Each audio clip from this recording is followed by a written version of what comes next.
Assalamualaikum warahmatullahi wabarakatuh. Alhamdulillah geng, kita bersama lagi. Okey geng, hari ni aku nak bawa pasal yang desakan anak Najib Razak terhadap kerajaan hari ni dan juga terhadap pihak kehakiman negara kita. Anak Najib dia nak ni pusat kehakiman negara kita ni dirombak kan. Faham tak? Dirombak kan. Depa nak kerajaan ni untuk lantik hakim ikut yang di-Pertuan Agong, ikut ini, ikut macam depa nak ubah sistem lah kan. Jadi aku kalau macam bab Najib ni, sebab kita pun tak boleh nak kata apa kan. Sebab sampai 9 hakim dah bersetuju untuk menjatuhkan hukuman terhadap Najib dan tak ada pun bantahan kan, walaupun dah appeal kan. Dan baru-baru ni pun ada beberapa kes Najib kan yang dapat DNAA yang terlepas. Alhamdulillah lah kalau untuk pihak Najib. Kita hanya boleh dengar berita lah kan. Jadi yang untuk kes SRC ni salah satunya tidak menguntungkan Najib, tidak menguntungkan ni kan. Jadi disebabkan tidak menguntungkan depa, macam depa minta supaya dirombak kembali sistem kehakiman. Jadi kalau macam aku duk dengar penjelasan Iswadi Moni ni daripada first mula-mula Najib dibicarakan. Mula-mula menceritakan soal Najib, soal duit keluar masuk, soal duit daripada duit SRC ke sini, tiba-tiba ke akaun Najib, lepas tu Najib cakap tak tahu. Jadi dia ada link dia, duit tu dia pergi ke mana-mana, alasan Najib apa semua. Tapi hakim tetap menjatuhkan hukuman kepada Najib. Walaupun dah buat rayuan, dah tukar peguam, dah itu dah ni, tapi Najib masih disahkan sebagai bersalah. Jadi apabila yang kenyataan yang dikeluarkan oleh anak Najib ni mendapat respon daripada Iswadi Moni, so aku akan bawakan video Iswadi Moni ni dan Iswadi akan bentangkan kepada kita, dan Iswadi dia akan cerita daripada awal macam mana duit Najib, macam mana sepanjang proses pendakwaan, sepanjang Najib ni dia duk naik turun mahkamah dalam masa 3 ke 4 tahun lah. Najib kan zaman Ismail Sabri, Najib masuk penjara sampailah hari ni. Kalau tak silap sudah hampir 2 tahun. Jadi pelbagai lah. Contohlah macam daripada side BN, mereka punya fikiran mereka ataupun mereka punya fahaman mereka macam lain. Daripada side PH macam lain. Dan daripada side PN macam lain. Sehingga kan mereka boleh kata kalau Najib desak sokong PN untuk nak PN akan bebaskan Najib. Dia jual nama sewaktu kempen pilihan raya PRU itu dan juga PRN pun dia jual. Najib keluarkan kenyataan, Najib bagi arahan dekat anak dia supaya sokong bersatu, sokong PAH dan nanti Najib akan dibebaskan. Macam tak masuk akal. Jadi itulah, jom kita bersama-sama kita dengar penjelasan Iswadi Moni. So kita pergi kepada cerita. Alright. Demi Najib. Anak Najib mahu sistem kehakiman dirombak. Lebih 400 penyokong Najib Razak berkumpul di Kuala Lumpur semalam dalam siri jelajah memperjuangkan keadilan buat bekas Perdana Menteri itu yang kini menjalani hukuman penjara selama 12 tahun. Jelajah pertama itu dianjurkan bersama Akademik Wasatiyah Madani dan tim NR di Kelab Sultan Sulaiman, Kampung Baru, Kuala Lumpur. Ia turut dihadiri 3 anak Najib iaitu Muhammad Nizam Fuddin serta Noraya Najwa yang berkongsi petas dalam program bertema Najib We Stand By You. Bercakap kepada Malaysia Kini, Wakil Penganjur Muhammad Mukhris Maghribi berkata, program semalam adalah usaha memberi penjelasan berkenaan kes-kes yang telah dan sedang dihadapi oleh bekas ahli parlimen pekan itu. Hari ini, iaitu semalam, dah masuk hari ke-432, Najib berada di penjara Kejang. Jadi tujuan jelajah ini memberi penerangan kepada rakyat kerana banyak soalan diajukan di media, sosial, kabar angin. Kita nak memberi penjelasan supaya orang ramai faham, katanya. Mukhris mendakwa dia ada individu tertentu yang mengangkat diri sebagai ketua penyokong Najib namun memberi mesej yang salah. Kononnya bekas Perdana Menteri itu meminta orang ramai menyokong PN, katanya. Selain itu, dakwanya ramai lagi yang masih tidak faham bagaimana Najib dianiaya dalam inverted comma. Dia juga menjelaskan siri jelajah itu tidak berniat memberi tekanan kepada kerajaan dan juga akan diteruskan ke seluruh negara. Sementara itu, dalam ucapannya, Muhammad Rizal berkata Najib dianiaya oleh sistem perundangan sekarang kerana wujud kepincangan dan kontroversi semasa ia dibicarakan. Antaranya, kata anak sulung Najib itu, permohonan pihak pembelaan untuk menukar peguam tidak dibenarkan dan ahli politik terbabit terus dihukum. Inilah yang dimasukkan Najib dianiaya dan ini yang saya beritahu sistem keadilan tidak adil.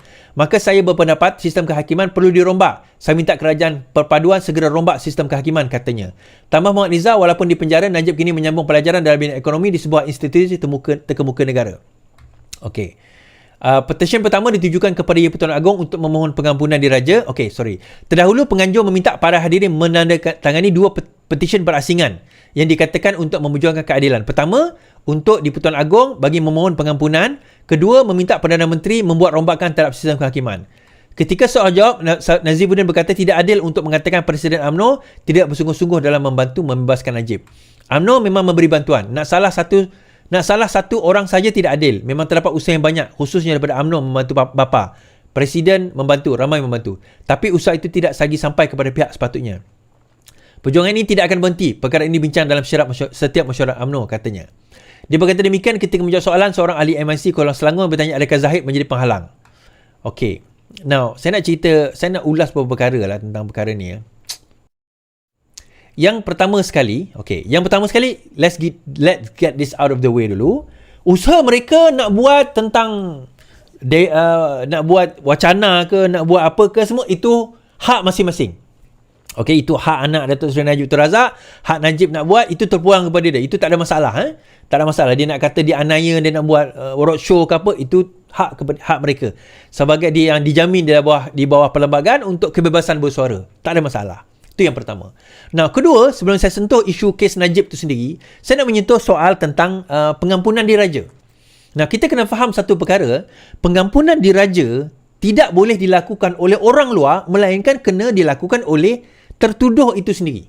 Yang OKT, orang yang kena tahan itu sendiri, ataupun peguamnya, ataupun ahli keluarganya, tetapi atas perbincangan dengan peguam. Itu hendaklah dilakukan dan di atas kebenaran dan juga I think consent daripada OKT, orang kena tahan. Itu yang kena dilakukan. Now, bila perkara itu berlaku boleh. Kalau nak buat petition semua pergi Yang Pertuan Agong, ialah hantar petition je lah, setakat hantar surat je lah. Dia tak akan memberi kesan apa-apa. Itu yang pertama. Yang kedua, bila kita menyentuh persoalan berkenaan dengan penganiayaan. Now, saya sendiri, saya tak keluarkan lagi satu video interview saya dengan bekas ketua pengarah operasi yang menyiasat SPRM, yang menyiasat kes SRC 42 juta di mana beliau dikenakan 12 tahun ini. Saya tak keluarkan lagi video itu sebab saya tak puas hati dengan audio dan video dia. Jadi mungkin saya nak kena buat rakaman semula dengan Datuk nantilah. Tapi saya ada buat interview lebih kurang 1 jam berkenaan dengan perkara ini, dan saya ada juga buku SRC trial secara penuh berkenaan dengan perkara ini. Now, dia ada dua elemen. Satu, elemen pembuktian atau undang-undang itu sendiri, the evidence. Kedua, technicality. Now, apa yang anak Datuk Seri Najib sebut tadi tu adalah berkenaan dengan technicality. Soalan yang utama yang kita nak kena bincangkan, nak kena bawakan adalah adakah perkara teknikal itu cukup untuk nak meruntuhkan kesemua bukti dan kes yang dibawa di dalam perbicaraan tersebut. Itu soalan utama. Bila kita sebut technicality itu ada dua. Yang pertama, apabila Najib Tun Razak pada saat-saat akhir diminta tukar daripada Safi'i Abdullah kepada Teh Potek, peguam baru. Kemudian Teh Potek kata bahawa kami meminta supaya kes ini ditunda. Kenapa ditunda? Sebab kami nak kaji dulu kes ini. Mahkamah tak bagi. Itu yang pertama. Yang kedua, bila dia nak tukar peguam. I think dia nak tukar peguam sekali lagi. I can't remember. Ada satu benda disebabkan oleh itu. Now I have to recall balik. Ada sesuatu berlaku, dia tak tukar peguam balik, tak dibenarkan. So kekal. Okey, ada dua perkara. So dikatakan bahawa itu adalah injustice yang menyebabkan beliau dipenjarakan. So soalannya, adakah itu yang menyebabkan beliau dipenjarakan? Adakah kerana tak tukar peguam itu, adakah itu sentral kepada persoalan SRC? Soalan SRC mudah, tuan-tuan. Satu duit daripada SRC telah dikeluarkan dan dimasukkan ke dalam akaun Najib. Okay? Satu duit daripada satu syarikat bernama SRC telah dikeluarkan duit itu dan dimasukkan ke dalam akaun yang dimiliki oleh Najib Tun Razak. Itu cerita dia. Pendeknya macam tu lah. Itu kisah pendeknya. So, duit tu dah masuk dalam akaun. Sepatutnya kalau nak berbincang, perbincangannya adalah berkenaan dengan duit tersebut. Kita boleh bahaskan, itu bukan akaun Najib Tun Razak. Boleh dibahaskan. Sebenarnya akaun itu memang nama, contoh, nama Raja Najib Razak, tetapi dia telah, itu akaun palsu. Orang lain guna nama dia dan dibuktikan memang orang guna nama dia. Contoh. Ataupun dia telah dipaksa, ada duress. Contoh. So, benda itu sepatutnya sentral kepada perbincangan perbahasan Najib. Bukannya tukar peguam tak tukar peguam. Yang itu teknikal. Tak tukar peguam sekalipun, peguam yang sama, Syafi'i Abdullah itu, adalah peguam untuk kes 1MDB sekarang ini. 1MDB. Peguam SRC itu juga peguam 1MDB sekarang ini. Yang masih diteruskan. Cuma mahkamah melihat pada pendapat saya yang humble ini, pada waktu itu bila dia minta tukar lawyer last minute, kemudian last minute minta tangguh, itu adalah delay taktik yang nak digunakan untuk nak memanjangkan lagi kes tersebut. Atas apa? Tak tahu. Kita tak tahu. So, mahkamah kata tak perlu. Tak perlu kita nak kena tukar peguam dan sebagainya. Peguam yang dah ada, sedia ada. Dah bertahun dia bawa, dan juga kes 1MDB 2.3 bilion yang sekarang dihadapi oleh Najib pun sekarang ini diwakili oleh peguam yang sama. Jadi kenapa nak tukar peguam? Contohnya dikatakan demikian. Dan kalau sekiranya nak tukar sekalipun, itu hak dia. Tetapi bila nak minta delay, sepatutnya sebelum nak tukar, dia dah tahu dah facts of the case. Kes ini, bak kata Datuk SPRM tersebut, bersara, kes dia very straightforward. Kes SRC ni very straightforward, tuan-tuan. Duit itu daripada company SRC berkaitan dengan 1MDB, memasukkan duit ke dalam akaun Najib. Simple dan straightforward. Kan? Jadi, kita tak nak persoalkan lagi lah, mahkamah dah putuskan. Itu keputusan mahkamah. Cuma, yelah, dia nak membela ayah dia dan mengatakan telah dianiaya. Itu hak dia. Tetapi dalam masa yang sama, saya sebagai rakyat juga, saya mempunyai hak mempertikaikan konotasi tersebut. Saya juga mempunyai hak untuk mempertikaikan klaim ataupun dakwaan tersebut. Dia aniaya hanya kerana tak tukar peguam. Dia ada hak untuk nak kata demikian. Saya juga ada hak untuk mempertikaikan. So, bagi saya, yelah, itulah dia. Saya cerita panjang-panjang kan susah juga. Kan? Okey, geng. Alhamdulillah, geng. Kita dah faham, kita dah dengar penjelasan Iswadi. Aku pun sangat setuju apa yang diperkatakan oleh Iswadi ni. Kalau hampa ingat, beberapa bulan mungkin bulan lepas lah, ada orang tanya kepada Rafizi Ramli soal kalau Najib diampunkan ataupun Najib diberikan pengampunan penuh oleh Yang di-Pertuan Agong. So, of course lah, daripada pihak-pihak yang duk bongkarkan Najib dah puluhan tahun, mesti dia tidak bersetuju. Tapi, yang orang yang tidak bersetuju Najib dibebaskan tu, apabila Najib dibebaskan, apa yang mereka boleh kata, apa yang mereka boleh buat? Sebab yang membebaskan Najib, bukannya Rafizi Ramli, bukan Anwar Ibrahim, bukan aku, bukan siapa-siapa, bukan orang UMNO. Yang membebaskan Najib hanya Yang di-Pertuan Agong. Jadi, siapa-siapa je yang dibebaskan di bawah macam Yang di-Pertuan Agong, of course kita kena terima. Jadi, apa masalah? Macam itulah yang berlaku kepada Datuk Seri Anwar Ibrahim. Waktu Anwar Ibrahim dibebaskan, apa ramai yang tidak bersetuju Anwar Ibrahim dibebaskan. Tetapi Anwar Ibrahim dibebaskan, Anwar Ibrahim dia dah duduk di dalam penjara lebih daripada setengah. Contohnya, kalau ikutkan penjara 6 tahun, 3 tahun dah duduk di dalam penjara dah. Dia komang-komang mesti 2/3 tu mesti wajib. Mesti wajib dia lalui penjara tu dulu. Lepas pada 2 tahun, 3 tahun, barulah boleh apply. Untuk Anwar Ibrahim, kalau tak silap aku, Wan Azizah duk hantar surat mohon pengampunan tu dah 3-4 kali ya. Dan apabila Pakatan Harapan menang, Wan Azizah hantar surat sekali lagi, dalam masa beberapa hari ya. Terus dia dibebaskan. Tapi kita fikir balik, yang waktu dibebaskan tu, Anwar Ibrahim dah duduk di dalam penjara dah 4 tahun. Jadi, okey, patah balik, apabila Yang di-Pertuan Agong yang bagi pengampunan, siapa boleh petikai? Siapakah di antara rakyat-rakyat Malaysia yang boleh mempertikaikan? Sebab sebelum Agong bagi pengampunan tu, ni ada satu agensi lembaga pengampunan di bawah Yang di-Pertuan Agong. Of course, mereka akan bincangkan dulu, mereka akan semak dulu, mereka akan berbincang sama ada dok nak bagi pengampunan sementara, pengampunan hanya dia bebas daripada penjara ataupun pengampunan penuh. Seperti mana Datuk Seri Anwar Ibrahim dibebaskan, Anwar Ibrahim dapat pengampunan penuh. Ibarat kita daripada kecil sampai ke besar, sampai ke tua, kita tak pernah buat salah. Faham tak? Kita tak pernah langgar undang-undang. So kalau kita ambil nombor IC Anwar Ibrahim, serahkan kepada polis, tak ada. Data-data kesalahan Anwar tu tak ada. Sebab apa? Yang di-Pertuan Agong waktu tu Sultan Muhammad bersetuju. Memang dia tahu siapa Anwar Ibrahim ni. Dia tahu apa perjuangan Anwar Ibrahim. Sebab itulah lembaga di bawah Agong Kelantan bersetuju untuk bagi pengampunan penuh. Okey, itu daripada segi hak yang dikatakan oleh Rafizi hari itu, dia tidak bersetuju Najib macam dibebaskan. Jadi apabila Agong dah bebas, kita boleh kata apa? Jadi kembali kepada anak Najib ni, kita pun setuju kan supaya reformasi kehakiman. Kita tak mau ikut sistem yang dah hancur, sistem yang dah dikekalkan oleh zaman Mahathir.